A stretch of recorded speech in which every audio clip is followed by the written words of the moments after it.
Yo, this hot, this the spot, there it is, pod.com. We're interviewing the best comedians, so tune in quick and get your ears receiving them. We talking about life and life to stream right to you, from the microphone right to your home, dude. Side note, this might get embarrassing, but no, don't sweat, yo, cause there it is.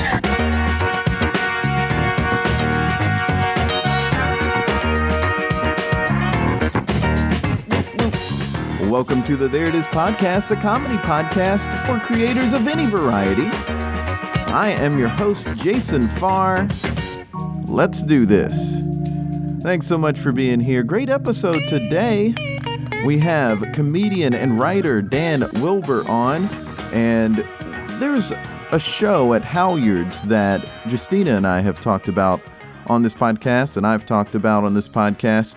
That's how we got to know Dan, because he sets that show up and he hosts that show, and it's just right down the street from us. And he's a great guy, and he's been on he was on a show that the Reformed Whores, episode 3 guests, I believe they're episode 3 of the podcast. He was on a show that they put on, and I just thought this guy would be a great guest. He's done such great things, so let's chat with him. The thing is, as you see in the bio, I don't get to all of this stuff that he's done. We actually have a great discussion, though, and I don't want to shortchange it at all. It's a really great discussion for anyone who's in comedy or just wants to create stuff. I think there's some really, really great tips that he gives in that. So let's just get right to it. Here's my chat with Dan Wilbur. Well, thanks for being here, number one. It's my pleasure. I do appreciate you coming. Trip. Yeah, and it's also nice that we are in person. I don't often get to do them in person. Yes. Yeah. I hate the phone. I hate FaceTime. I hate, you name it, I hate it. And so I'm very happy to come here. 5 steps from Halyards, from my show at Halyards. Yeah, that's right. Not very far. I've mentioned before, like, how great it is that there are these great shows. Like, you've mentioned my show specifically. Yeah, no, I have said that we've gone to Halyards to see your show, that we saw these great people at it, and it's like, it's a free show is the thing. Like, you don't know this, I'm from South Carolina. I moved here a year ago, last March, so we've been here a year and a few days, and back home in South Carolina, every once in a while, I got to see Mike Kaplan there, but I didn't get to, and it was close by and everything, but it wasn't like this everyday possibility like it is here. Yes, you know? It's an every hour possibility, right? To see some people. Yeah, and I was specifically even talking like free or $10, like cheap shows or free shows, and yours was one of the ones that I mentioned. So, yeah. And we've seen a ton. I was joking before, but I know, but like literally, like literally, I was like, you better plug my show 5 steps from your house. So yeah, I mean, it's great that it's like so close. And you have been here. How long have you been here actually in New York? I've been in New York.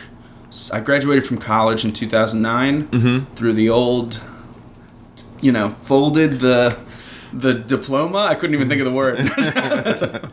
I'm 10 years removed from that. I threw the diploma in the back seat and I drove to Brooklyn, and that was in 2009. Okay, cool. So you've been in Brooklyn I've been in Brooklyn some time specifically, now. Almost like this section of Brooklyn for the last 9 years. And originally from where were you? I'm from Cleveland. From Cleveland originally. I thought it was like because you talk about that in your act. Yes. I started here though. I mean, I started in college, and then I started coming to New York before I even went to do an open mic in Cleveland. So cool. I'm actually catching up with Cleveland people. All the things that Cleveland people did before they moved to New York, I'm doing like this year. So I feel I've taken a backwards route to my hometown. And I talk about this sort of thing at the beginning of every interview, and I'm sure some listeners are like, Jason, you always ask where they're from and how long they've been doing comedy. Why? And the reason is just because there are a ton of things that you've done, and the other people I've been interviewing lately have been doing a ton of things too, and they've been in the city for a long time, and that's kind of part of it. Like you've been here 10 years. You haven't been doing it 2 years. Right. Like there's some time to it, and it's kind of good to point that out, I think, so people don't feel like it's too much to even try. Like, because there's so many people listen to this and want to move. I would tell as many people as possible to not do it. just to stop what you're... Do it once and be like, man, that was great. Do comedy or moving here? No, doing comedy. Not moving to New York. Absolutely move to New York. Yeah. New York is a great... It's so great. I would say I have no complaints. I have nothing but complaints about New York City, but it's still... I would take it over anywhere else that I've been. I imagine moving to New Orleans all the time, but that's because I go to New Orleans for vacation. I imagine buying a cabin in the Poconos, but I know every time, I don't know how often you leave New York since you've been here. Just a couple times. Every time I go, since I moved here, I go somewhere and I go, man, it would be nice to have this much space, and oh God, could you imagine? And then I go to like Target 3 times in a week, and I'm like, I don't think I could be here anymore. Yeah. And then I come back to the Brooklyn Target, and I shop there, and it's so much nicer, it's so much dirtier.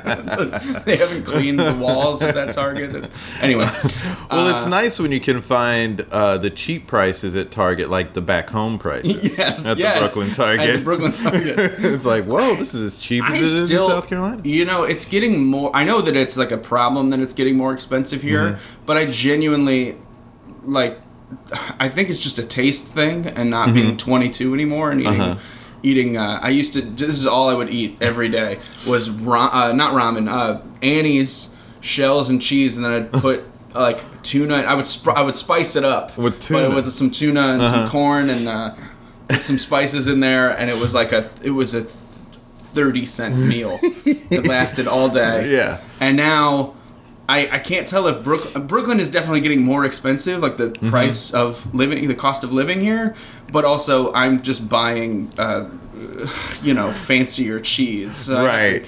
That's probably the biggest problem with New York is being unsustainable for a comedian. But it's like you want the fancier cheese once you eat some of that fancy cheese. You only live once. Yeah, robust cheddar. Cheese. But then every time I see it, it's it's from Vermont, and I'm like, wouldn't it be great to just live in Vermont next to this cheese? That's what I think about. I think that's the. If we're on the subject of why live here or why do it or why that is the fantasy for every New Yorker. It's like, I wish I owned a B&B. In some other tiny town. It sort of helps that the Whole Foods prices dropped. So there's that. I haven't even been. I can't go there because it's too far away from my. Oh, you're right it is. There. It's it's like right down the street for me. Yeah, it's like right around Halyard. Yeah. So it's easy for me. Nice. I mean, we're just getting narrowly closer to telling people your exact address. Listen, that's true. Your one super fan is going to knock on the door. My one super fan lives with me.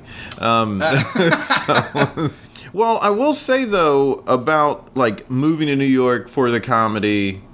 What I have noticed is how much sharper people who've been doing comedy in a place like New York or even Atlanta or Chicago for a long time. Sure. I feel like they're sharper than people who were not in those sort of areas for a long time.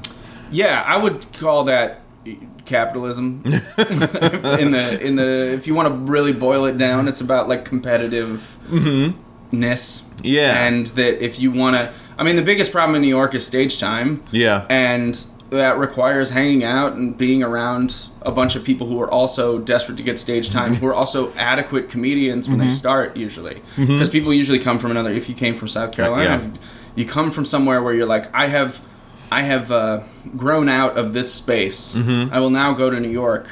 And you're not it's not that you suck. Right. It's that you're just not as good as the best. Like, I'm going to say there's 30 people that are just...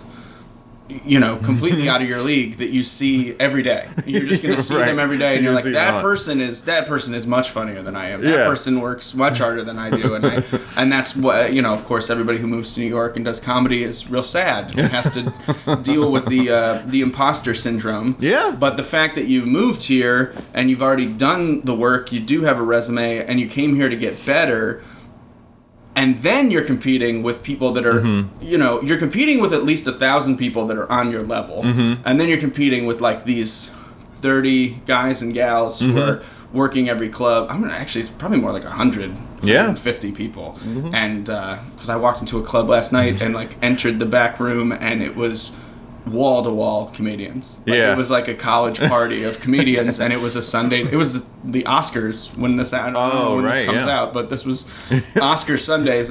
Some people were watching the Oscars in the front, and then there were 15 people just talking shit in the back in this tiny room, and I was like, there shouldn't be this many good people who weren't even on that show specifically. Right. Only one of them was on that show, and I was on that show. And then everybody else was hanging out from a show previously, and I was like, this room is just too full of talent. This room is full of booked comics. Yeah. This room is full of people who were doing shows here tonight. And they were just hanging out. Oh, and they were just hanging out, yeah. And then they were running to other clubs. Yeah. So I was just thinking specifically, I don't know why I said capitalism first, but just that I was talking to someone about it last night, that if you're in a small space and you can sell out every week your show with paid customers, you could end up sitting there forever, and you'd never have to grow because you could just make your rent on hosting a show, and you could bring people down. I mean, that would help. I mean, that's how most of it works, right? Is you feature for famous people at one club in your town, and then you get better because you've talked to the famous people and it inspires you, and it's all very easy and slow. It's very slow. And it's slower. It's slower than New York, where you could ostensibly, in a week, break out. Right. You could have just like 10 great shows in 1 week, and for some reason, like, the right people saw you 2 nights in a row and was like, that guy's everywhere. And then, and then all of a sudden you're doing it. That's the Dane Cook story. Thank you. Oh, is it that he came from Boston for like 2 nights and was just like He wasn't an overnight success. I mean, right, because he'd been in Boston for a really long time. Forever, but they've sharpened their teeth really well there. Yes. And I'm misremembering an interview that I heard on WTF 10 years ago, and just reciting it for you now. So right. But yeah, I think it is the pressure of everybody else doing great, and and just the niceness of being around, people that work. Yeah. Work all the time and know how hard it is, and you don't have to bum them out. You can just say like, hey, I'm trying to do more of this, and they'll say, yes, I am also trying to do more of that, and I'll tell you what I did. How do you think it if we were to try to examine it, like cut it in half and just sort of dissect it and figure it out, like, what is it that's making people better, other than like what we've already said, but like the jokes are better. It's like, how are people figuring out that stuff, and what is better about the jokes? Well, I don't want to disagree with you. Okay. I think less time, more to prove is the solution that you're looking for. That's the math equation. You have fewer times on stage, but you have more to prove. You're gonna actually stick to what you wanted to talk about. And then, of course, we know, you and I know that that's not true. That it's actually, you get more stage time and you're not desperate, and you loosen up and you don't care, and then you're doing 10 sets a night, so who cares if this one bombs? I'm doing 3 more shows. Right. So the repetition certainly will make you better. I completely negated myself, and I'm wrong. I'm wrong about what it takes to make the good joke. I don't think there's better... The problem is that to say that New York is somehow better than everywhere else, I think it's just a magnet. Everywhere else, I think it's the same as, charter schools ruining, again, capitalism. Charter schools becoming magnets and ruining like the public education around it. That a bunch of smart kids go to that smart school, and then they compete with each other, and then that's the whole point of private institutions, or that's what makes a bunch of people that get 1600s on their SATs, because they're actually trying, because they're not down the hall with people who don't care whether they got a D on their math test. So some of it is just like... I feel like a lot of it is about fierce competition, and then a lot of it's about... if you had nowhere else to go, so you had to come to New York, and so you've leveled up. Right. And you are going to cut out the stuff that is probably not as strong. Yeah, you're going to cut because you don't have the time. Like, you get less time when you go to a bigger city. Right. Because there are so many more comics. Right. And they still want to do a 2-hour show, So it's like, you get 2 minutes at this mic, like... And to say that jokes are better, I feel like we're We're nearing the precipice of like not like no one's gonna want Brooklyn comedy in a second. There's too many podcasts. There's too many TV shows. There's too many people going on Conan who we know. I didn't mean to say Conan specifically. There's too many people going on late night who aren't weird. And we will get to a point where somebody you see who you're like, why is that funny, will suddenly just be the most famous comedian because they are not doing the Brooklyn. The reason that Brooklyn comedy is, quote, better. Well, I don't mean Brooklyn comedy per se. I just mean a big city. I just mean a big city is like. But I'm saying that when you're talking about the jokes being better, you're talking about club comics knowing how to work a crowd and doing really great, right? Okay, I guess down the street from you is Butterball and Joe being completely weird and Dave being weird. Like, that's not... I don't think that show specifically down the street from your house is indicative of the sort of machine that's that has very become true. New York comedy. Yeah, I think I've somewhat explain what I mean, because I don't mean to say that... explain what you mean, please. Because I take issue with New York being better at anything. Well, I don't mean to say that, like, well, the comedy's better here, or Boston, or Atlanta than it is in Greenville, South Carolina, or Asheville, North Carolina. Because, for one, there are a lot of great comics in Greenville and Asheville, because I know them, and they are phenomenal. I love them. And the people from there probably like them. Right. And people have gone there and said, like, big names have gone there and said, like, good comedy scene there. Yes. You know, like, I've been there when they've said that, and I've since left and heard them still say that. So that's awesome that Greenville and Asheville are getting those sort of accolades. Asheville is really, really nice. It's a beautiful place, and it's a great scene, and the Greenville scene is continued to stay strong. I mean, I helped run an open mic there, and it was like the longest running open mic in South Carolina for comedy. And it's great that, you know, it's a great comedy that's going on there. What I sort of mean is when I got here, I was like, okay, I'm seeing... It's mostly, and maybe this is unfair, it's mostly been comics at your shows and shows like that. So it's like, maybe I shouldn't be comparing myself to them. But I just noticed, oh my gosh, like this is really sharp work. Like really well crafted, well delivered. Everything is like just up so many notches from where I could envision being or something like that. And I'm trying to figure out how they got there through all those reps that they've had here. You know, like how is that happening?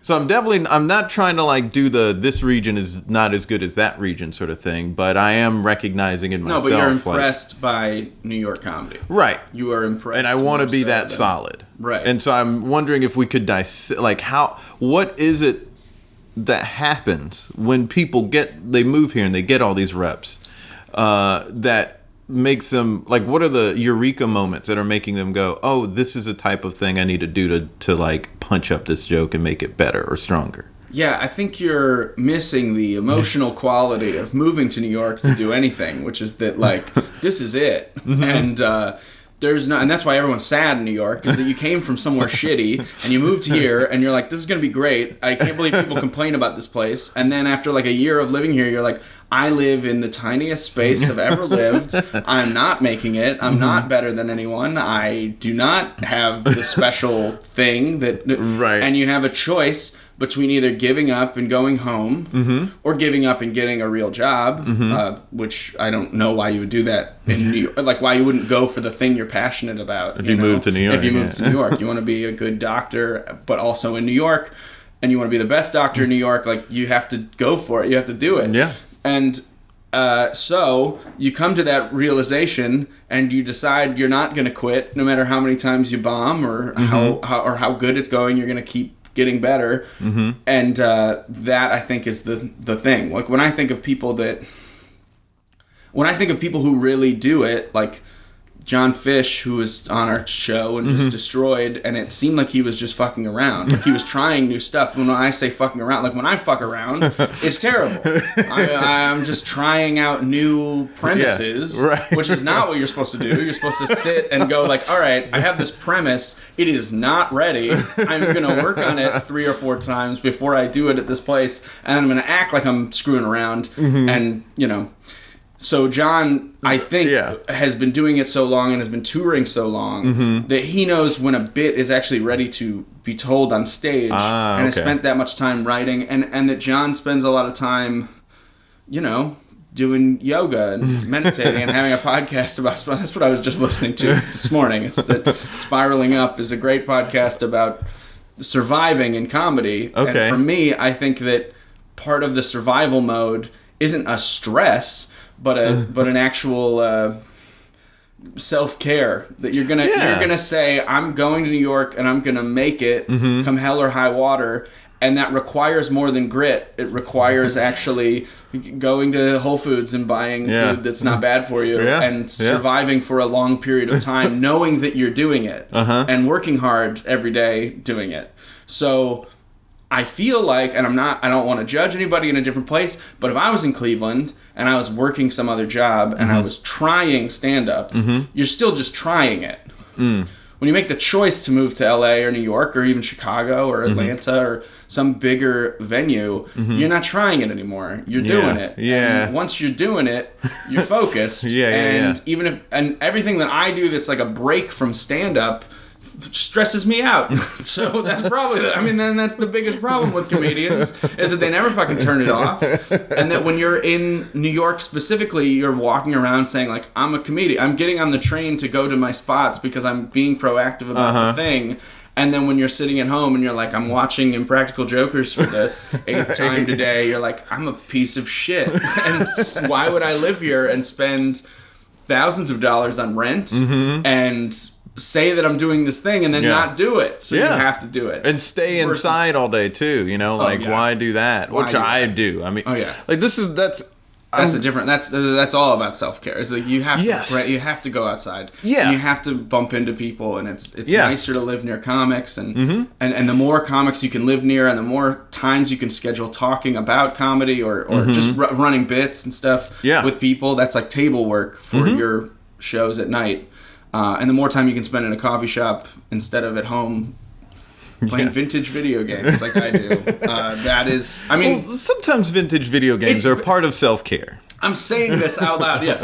This is bad advice. You need to take care of yourself. You need to sit in a bathtub. Say, like, sometimes, like, if you do nothing but watch Netflix or play video games, then it's not self-care anymore. It gets to, like, a dangerous place. But I'm glad we're talking about I'm glad we're talking about self-care and mindfulness and all this stuff, because this is a world that that's getting more and more opened up to me, that I've been here for a little bit and for a year. Because you need it. Exactly, but it's a requirement of living in New York City. Living in New York City, yes. Exactly. Because when I wasn't living here, I heard people mention transcendental meditation and mindfulness and self-care, and I got the idea of self-care, but it was very much on a micro level that I was like caring about it or focusing on or thinking about it at all. Right. But it's like you have to, on a micro level, think about those things here. Right. Because otherwise you're not going to function. Yes. And the people, like, that's why Gary Shandling and Jerry Seinfeld did that stuff, or do that stuff, because that's how they got there. Yeah. They were settling their minds and their emotions and their mentality. Like, they're just like settling and focusing in a healthier way. And I think about that. There's a Seinfeld interview, I think in New York Magazine from a couple years ago, where he was comparing it to baseball players who have to just mentally prepare themselves all day to do the thing they have to do. Like athletes specifically is what I think of now more than ever, is that you're training all year long, and you can't even really test your training until it's time to play during the season. And then during the season, you're mentally preparing and physically preparing yourself to only be on for an hour at a time. Yeah. Like, specifically pitchers. Like, yeah. And so he was talking about the way that you just have to mentally prepare yourself to be on stage. So So all the things that you do all day, like I'm thinking about the act that I'm going to do later, but I'm doing this other thing, and that's not a good way to be present. No, and so you have to be mindful. And I feel like people with other jobs, you go like, I can't wait to get home and just be relaxing. Yeah.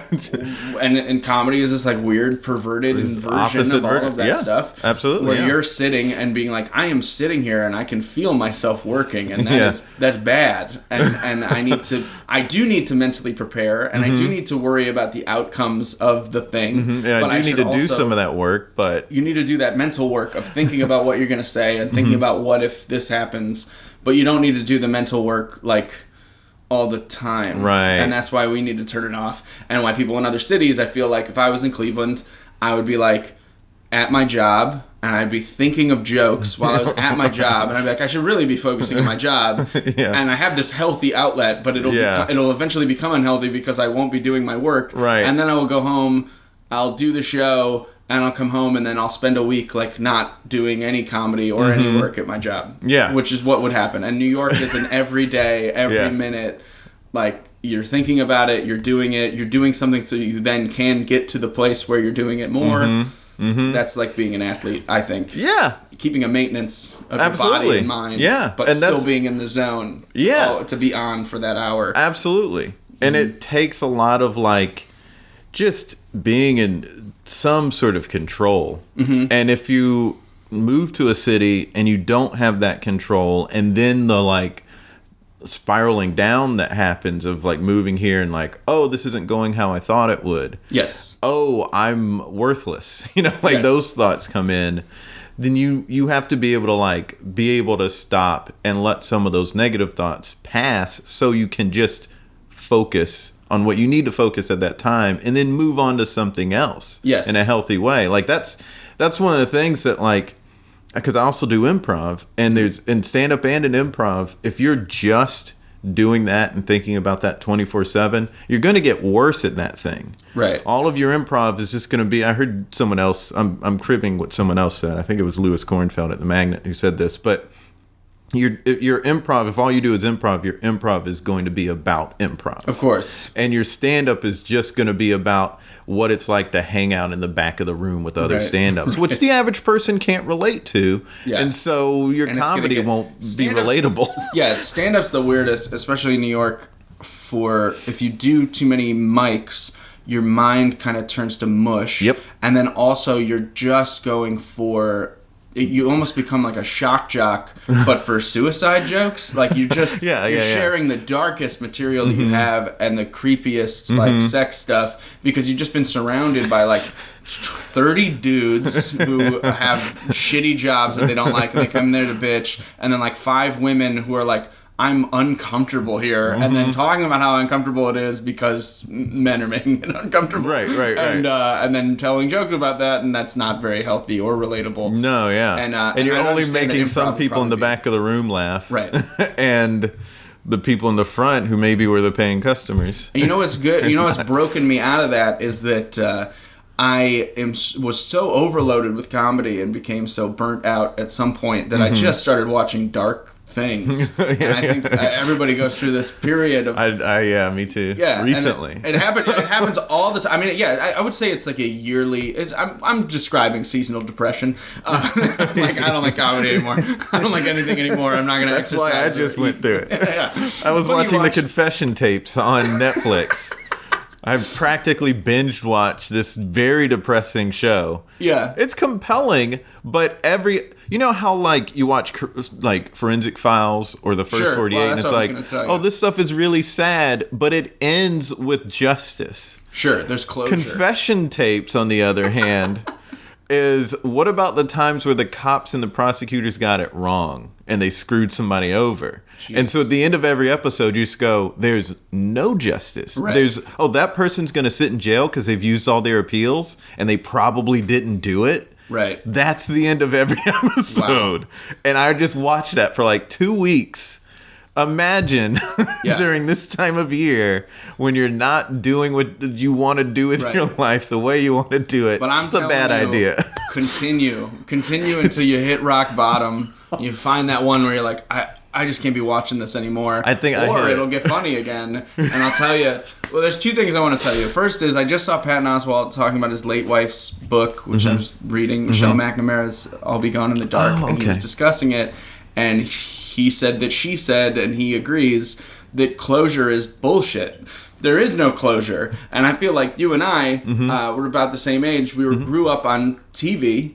So specifically sitcoms are just all about closure. Yeah. Good ending line. And good, and even the 1 hour shows, a lot of them, when we were, like 90210 had an episode where I only watched like 1.5 episodes or 2 episodes of 90210, but the one, Shannon Doherty's character got breast cancer, and it was all fine by the end of the episode. Oh, of course. Where, of course, in real life, she got breast cancer, and it was months and months of and it was hectic life for her. Exactly, and there would be an unease that there is now in new shows, right, where you have to wait until episode 13 for anything to resolve, and even then, it's sometimes they're like, real bad. You better tune in next year. Like, oh no! And they also killed off your favorite character. Yeah, exactly. Yeah. That kind of.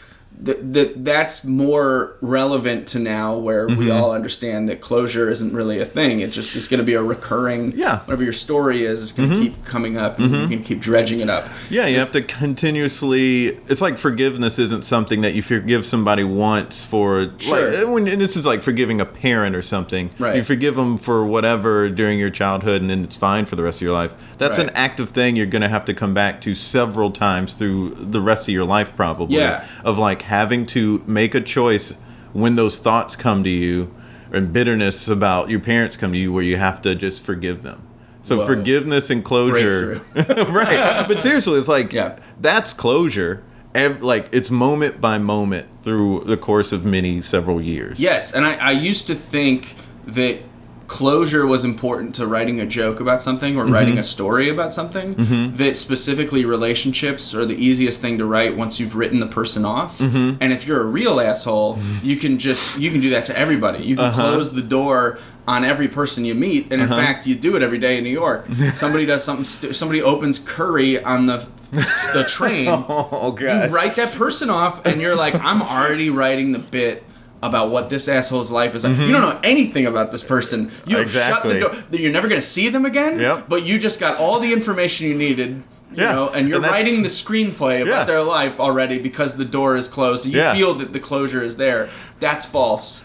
That's a false closure, because of course you know that person, you know, is somebody important to someone else. And that happens daily. That's why people think like we're so bitter here, is because we start to get bitter because we do that. There's so many opportunities to do that every single day. Yes. Whereas like back home, it's like one person who cut you off on the road this week, and then that won't happen again for another week or two. Yeah. But that moment happens 12 times in a day here. Yes, of course. It's like... Well, you have to. Yeah, so that's. I was just thinking about. I've just been thinking about closure now for like 2 days because it's about. I thought that the comics that I really liked seemed to be so knee jerk at judging people on Twitter, and writing a good joke on Twitter. Just before Twitter, this was before Twitter. I think of a specific comic that I'm like, that guy's a real jerk, and I think that's what it takes to write jokes like that. To be like, I know my opinion of this. I'll give it a chance. This movie, this whatever it is, this comedian, this person. But as soon as I get a whiff of the thing that I already expect, I'm going to close the door and I'm going to start writing the bit. And that's how you write a good roast joke. I mean, a roast joke's got to be simple, right? Yeah. You got like 2 points of information. And then just turn a sentence on its head and you have a roast joke. Done. I'm done. Like, that person is fat, white, bald. I got it. Yeah. And you're and then it's off to the races of all the things. And it is very like almost binary. Almost it's not even binary. It's just like you're this thing, and that's it. Yes, and it's a straw man that you get to knock down, right? And so that's a good way to write a large amount of jokes. It is not a good way to write anything with depth.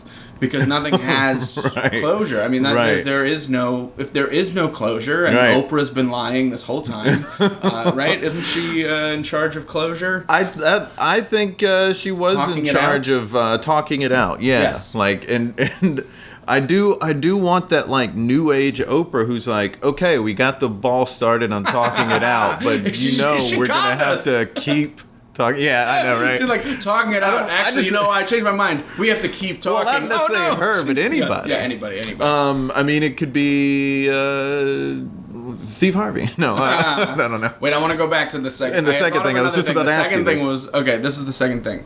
When you're deep in the depths of watching dark stuff, you will eventually come out on the other side finding it funny. And I just want to tell you a story of the other night, and I was talking about this on the show, I think, was I watched Vice Principals, and I watched some stand-up specials, and everything I was watching, it just wasn't doing it for me. It was mid-December, and I was preparing for the holidays or something, and I was just really stressed out, and I was like, I'm just going to start watching Forensic Files for 3 hours before bed, and I don't care. I'm just going to watch, like, just violent crimes. And I hadn't laughed the entire day. I was just such a bad mood. I didn't talk to anybody. And then an episode of Forensic Files came on where a couple had been bludgeoned in bed.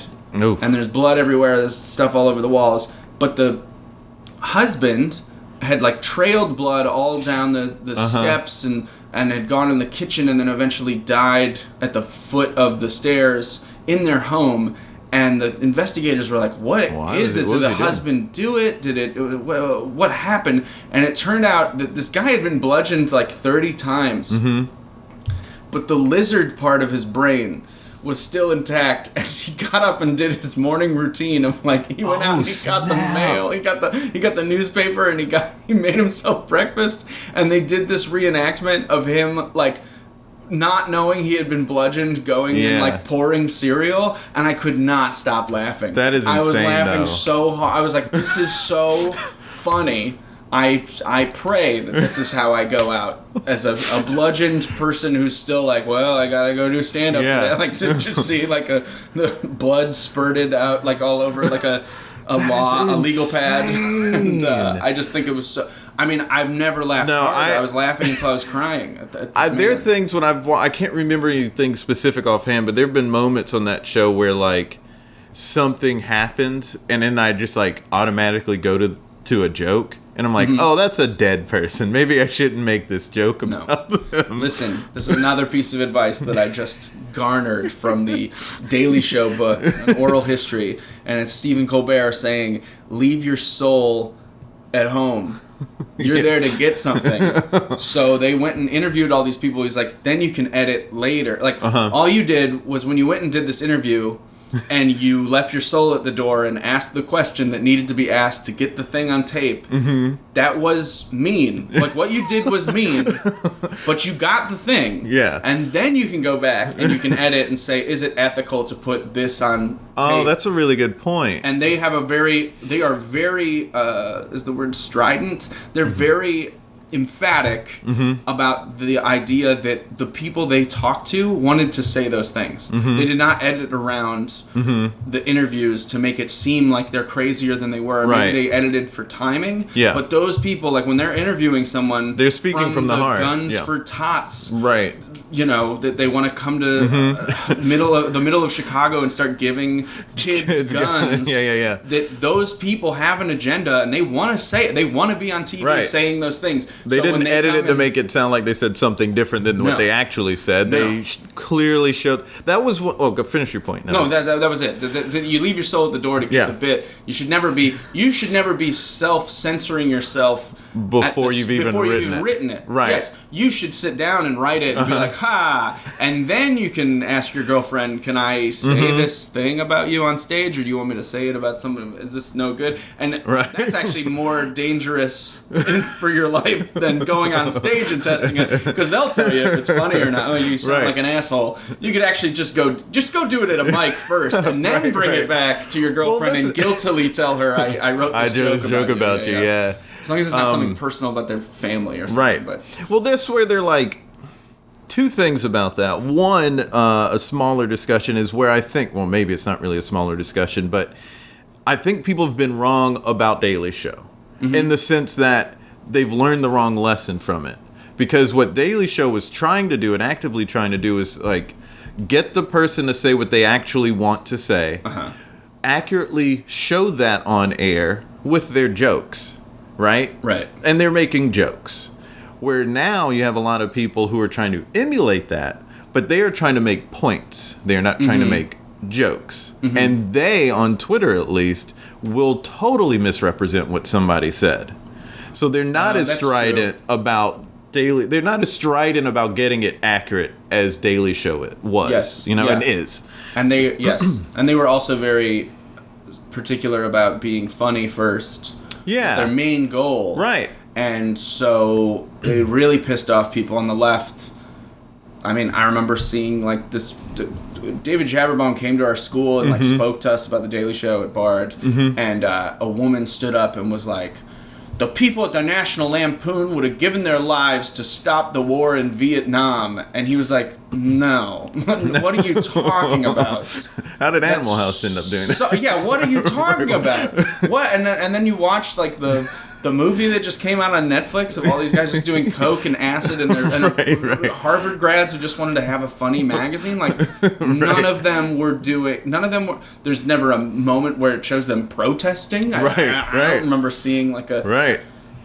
It's so stupid. It's all gotten real stupid too. Because I mean, there was someone who I follow, Michael Che, on Instagram, and he posted some critic who pointed out some joke of his. The guy goes on and on about Michael Che, and Michael Che made some joke like, "I don't care about blah blah blah." Can't remember what the blah blah blah was, but it was some social topic everyone's talking about. Yeah, and he just made a joke, right? Like even to the part of "I don't care" was part of the joke. It was part of the setup to his punchline. Without it, he didn't have the punchline. So he was just making a joke. But this person was saying he is not qualified to tell jokes on Weekend Update because he doesn't care about using his platform to make a difference and da-da-da-da-da. Right. He's making jokes. It's a comedy show. Yeah. It's Weekend Update making fun of news items. Right. That's all it is. Right. It's not about... news is getting gross. Right. So... Right. So it's just people don't know what comedy is for anymore. Yeah, that's true. And some of them are comics, but it's mostly just like people in the audience who are going to comedy to get their confirmation bias or what have you. Right. And I feel like so many people are expecting comedy to be pristine and inoffensive. And what you're saying I completely agree with, because if you look at Chris Rock or Dave Chappelle or anybody who's doing great comedy, they're saying offensive things. Yeah. And like whether like maybe you just don't like offensive things. Maybe you're just a prude and you don't want to do offensive things. Then maybe comedy's not for you. Yeah. Like don't watch comedy if you do. It's like don't watch a gory procedural show on CBS if you don't like the sight of blood. Right. So don't go to comedy if you want it all to be perfect in your worldview. Yeah.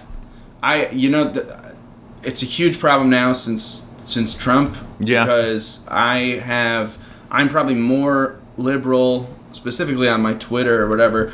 Like, I'm more outwardly liberal just because I've been pushed there by morons, morons agreeing with him, or morons giving him a chance, or morons playing devil's advocate, or morons who actually swallowed this thing. Yeah, I kind of am in that same boat. Those are morons. And I believe that, and I go up on stage and I'm ready to dismiss those people, and I still want to tell a joke that has tension in it. Yeah. And that's all that jokes are. Is like you make something tense and then you release it. It's a little magic trick where the bird is dead and now the bird is alive again. Yep. Thank you very much for coming. Good night. Yeah. And or the string has been ripped in two and now it's back to one piece of string again. That's all that jokes should be. Specifically jokes with like misdirection in them. Yeah. If we're talking about jokes that are just about being relatable and stuff, that's a different category. But I'm talking like jokes. What do I think about this person? What story are they telling?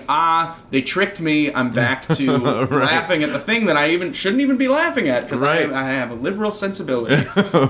And my example was like right after the election, I've been doing a joke all the way up to the election, and I'll just tell you the joke, even though I'm not proud of the joke. But the whole point of this is that I made it sound like I agree with Trump, and then I, of course, don't agree with Trump.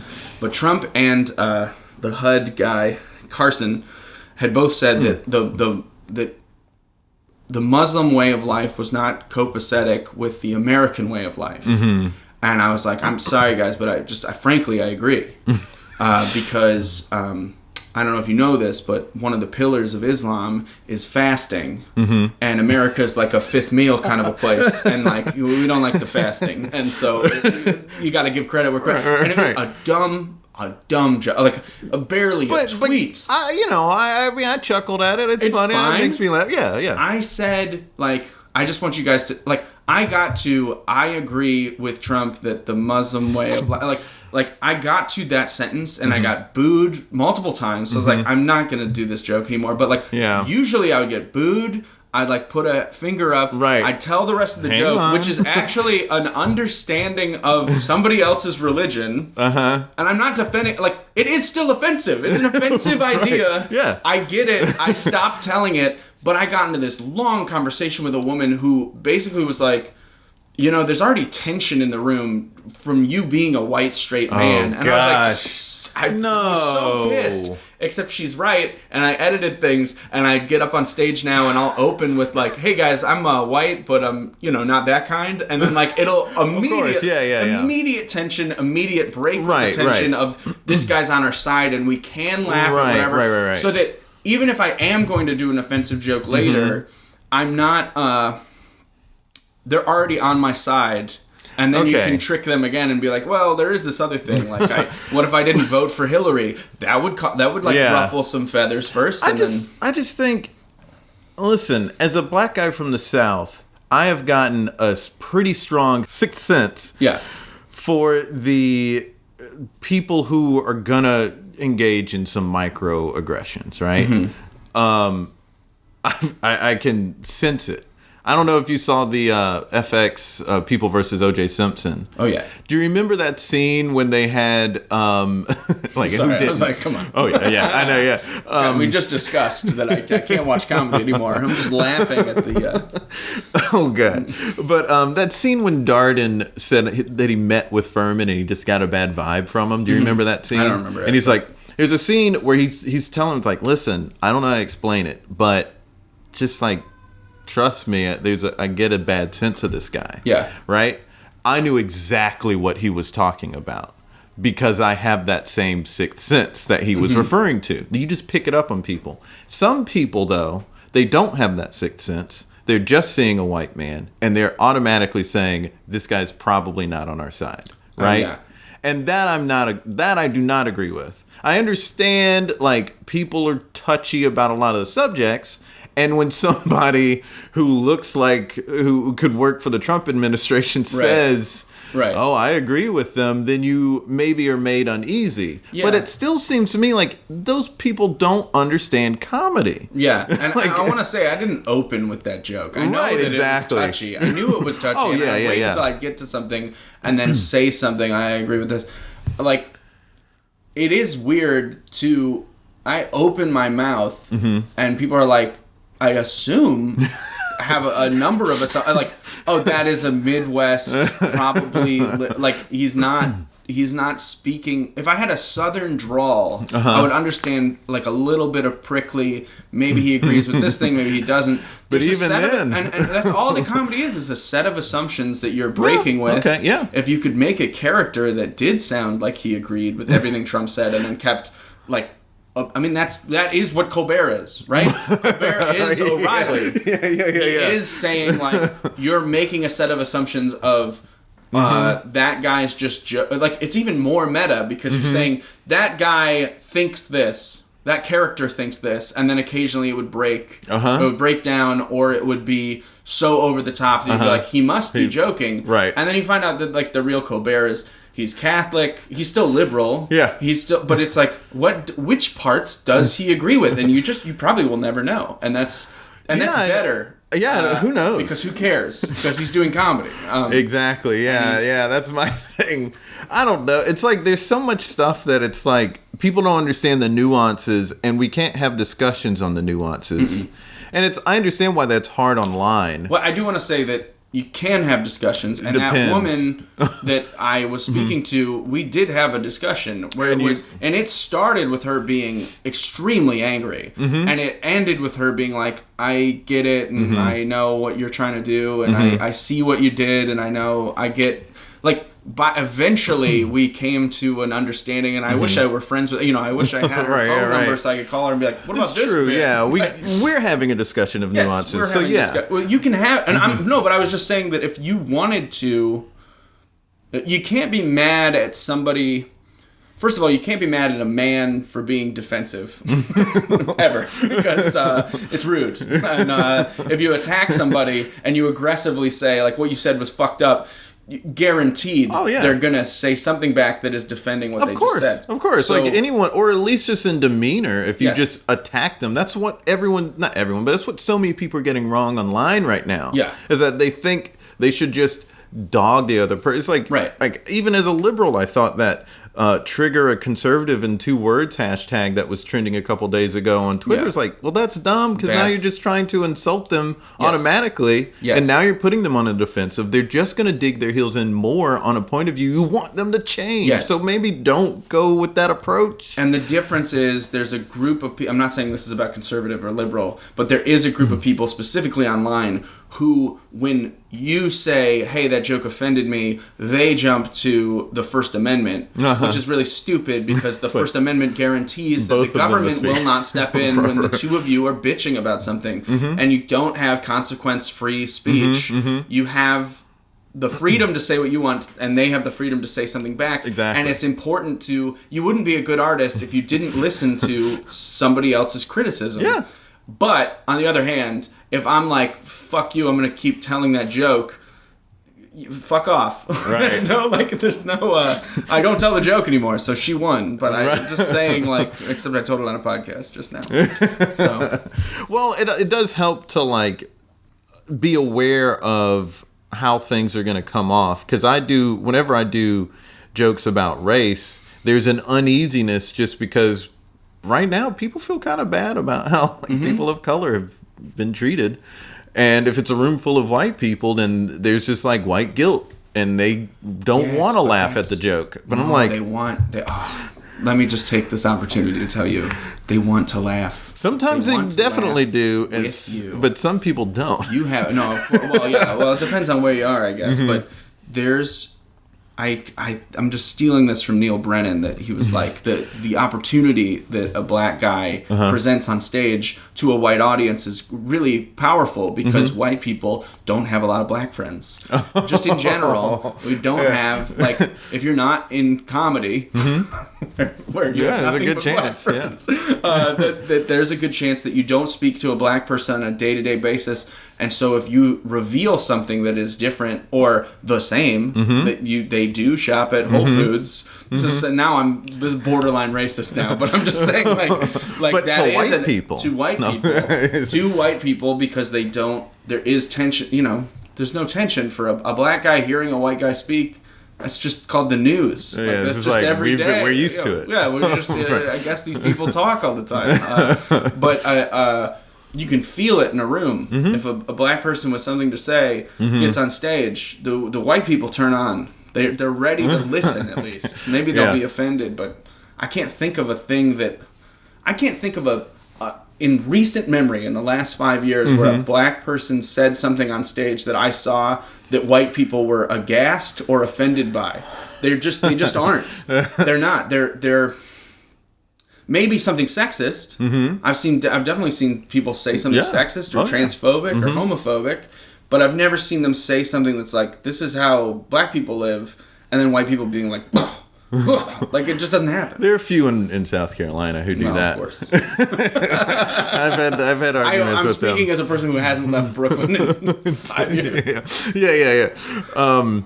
Well, you've done a ton of writing as well. Like you've had stuff in McSweeney's and a ton of other, because you went to Bard College for creative writing, right? In classics. Yes. Ancient Greek. Oh, okay. And just want to. Yeah. Just sidebar. And yeah, you can get some copywriting gigs with that. I could. Imagine. Yeah. I should. I should. Yeah. Well, but you're getting all these things published, and you're probably utilizing all of the things that we've been discussing about logic and how to approach comedy to less than you'd think. Less than it. Yeah. Well, that's what I'm wondering about. Like, because I didn't major in creative writing and classic writing. Is that right? Is that the way to? No. Just ancient Greek. Like classics means Latin and Greek. Okay. Well, that's what I studied in college, and by the end of college, I was submitting to McSweeney's. I was submitting to, and I worked in a comedy club before I left school. Okay. We haven't talked about any of the things that you said that we would talk about. I know, because we got in this, I thought, really great discussion about other things. Yeah. So we may just have to have you on a second time to get more into the nitty gritty of that. But I do, like, for the people who don't have that kind of background, because that's pretty impressive writing background, and they want to get published in McSweeney's and all these different things, like, you know, because I'm not that great of a creative writer. I wouldn't imagine. I don't know.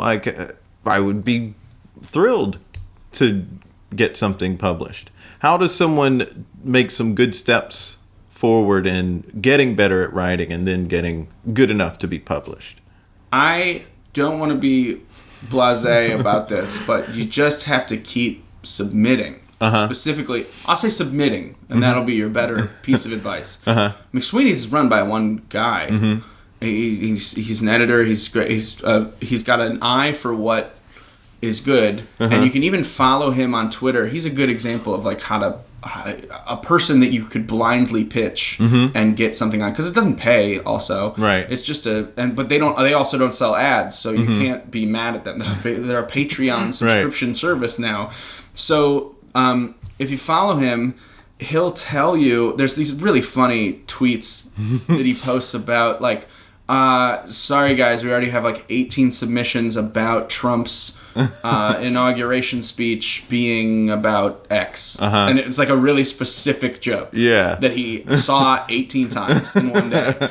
And so for me, the thing that will help you in submitting, the reason I say submit all the time, is that it's a crapshoot, but you will have made this is the anxiety of submission makes you, first of all, proofread everything like to perfection. You're sending it to multiple people before you even, unless it's like a very, this has to go out tomorrow, and I'll negate that in a second, as I do with everything that I've said to you, that when you're going to hit send on that PDF or the body of an email of like, this is a specific joke, you will have gone over it in your head for a couple. So first of all, you write it all out, and you don't edit yourself, and you just don't think about it for 2 days. Like, I'm talking about a short piece now. Right. Like, you're just going to write this. I'm writing a funny essay on blank, and you're going to write 6 pages of it, and you're going to do it in a day, and then you are going to not look at it. Like, don't look at it for 2 days. Come back to it. First of all, the first thing you'll see is like, this is so sloppy and bad. You want to read it out loud to yourself and record yourself, because then you'll hear you're saying things that they're so clunky when they're coming out of your mouth. They must have been clunky when you wrote it, and you're trying too hard. You will end up cutting 3 paragraphs from whatever you wrote, because it's just all sloppy and it's all repetitive. Then you will look at it again and be like, I don't even know if this is funny anymore. I don't get it. And once you're at the point where you're like, I don't know if this is funny anymore, even though you had the inkling of it was funny, that's when you send it to a friend. And you'll have sent it to a friend knowing that you worked as hard as you could on it and gave it enough space to breathe that it is good. And they will come back, because you have imposter syndrome, they will come back with, this is great. Like, this is awesome, and I love this, and I love that. you might cut this, you might move this, and but that's just one person's opinion.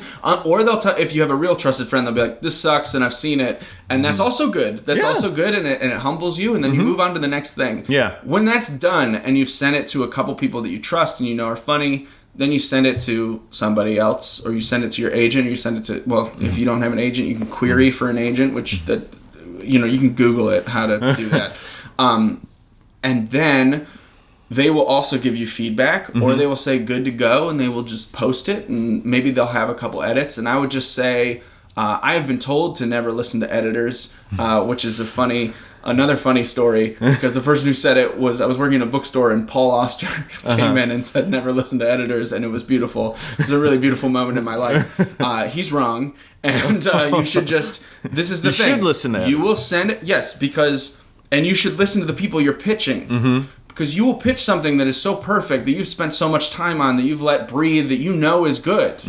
And you'll have a big chip on your shoulder.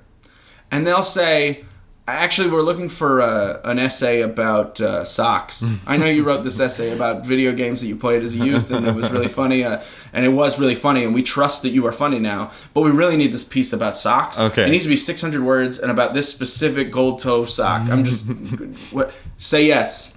Just say yes. You already proved yourself with the piece of writing, and you just say yes, and then you write the socks piece, and the socks piece sucks, and you send it to your friend, and they're like, why are you writing this? And then you send it to the editor, and they go, this is perfect, and then they post it, and it goes viral, and then all of a sudden everyone knows you as that, hey, didn't you write that socks essay? And that only lasts like a week, but now everybody knows you as like first of all, you have the byline, whatever it is, and then, so that's for your resume, and then you also just like, you probably, in a year will go by, and you'll look at that socks piece and be like, I diligently worked on that thing, and it was good. Yeah. And like, it will not be, unless it's a hot take that they came up with. Let me also, let me negate this. If it's about socks, great, innocuous, whatever. If it's about, actually, I know you just wrote us like, these are the 5 best video games for whatever.com. We want you to write why school shootings happen because of video games, and it's something that you don't personally, like, you just do not think that.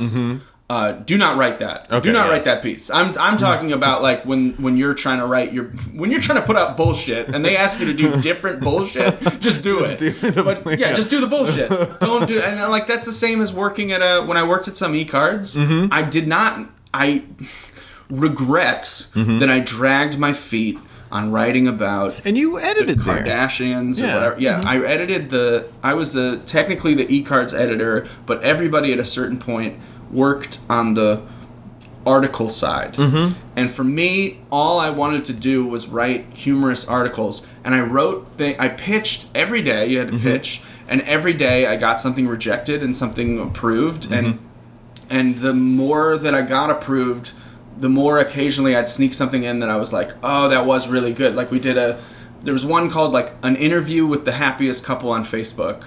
And it's just about your perceived notions of what happy couples look like on Facebook. And so of course they're like the most insufferable assholes with like gobs of money and like something. So what do you do? What do you do? You know, and it's like a normal interviewer. And it was a humor piece that could have been in the New Yorker or McSweeney's, anywhere else. And they accepted it.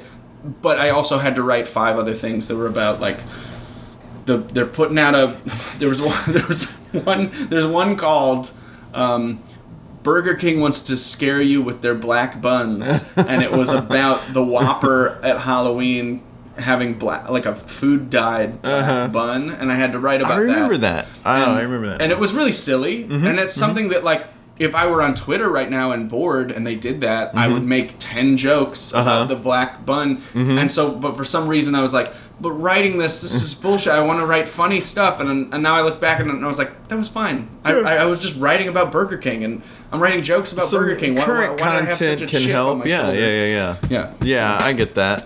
Well, this serves as a good end of the episode, creating something together. We'll call it there. Okay. There it is. Thanks so much for doing this. I appreciate it. Me. Yeah. This was a pleasure. Definitely going to have him on again to talk about all these things that he's done. But that was a really great chat. I hope you learned something from it. I think he gave really good advice there, and it's also just an interesting discussion. Lots to navigate nowadays, and I think it is important to navigate through things. I think we are both being very reasonable. Let's get into some plugs here. The next On a Lighter Note at Halyards is going to be next Thursday, March 15th. So if you're in the area or plan to be, check that show out. And it's got a really great lineup.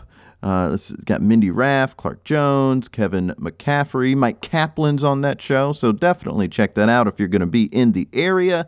And unfortunately, I'm not going to be able to be there because this is an announcement, a big announcement. Justina and I got accepted into the conservatory at the Magnet, and our classes start next Thursday. Very happy about that. So big thank you to Magnet and big apology to Dan Wilbur. We're going to be missing a couple of those On a Lighter Note shows. Dan also has a podcast. It's called $1 Million Movies, where he watches old movies and talks about them with screenwriter Bob Schneider, who works at the Writers Guild. And if you're wanting to know more about Dan, you can go to his website, danwilbur.com. Of course, link in bio. You can also follow Dan on Twitter at Dan Wilbur and the show at There It Is Pod. All of the links and all of the bios. And check out thereitispod.com for more. Fun episode next week. Until next time, be good to each other. The music for the theme song was created by Neil Brooks. The rap was written and performed by Nick Acevedo. The logo for There It Is was created by Jeff Prater. The There It Is podcast is produced by Jason Farr.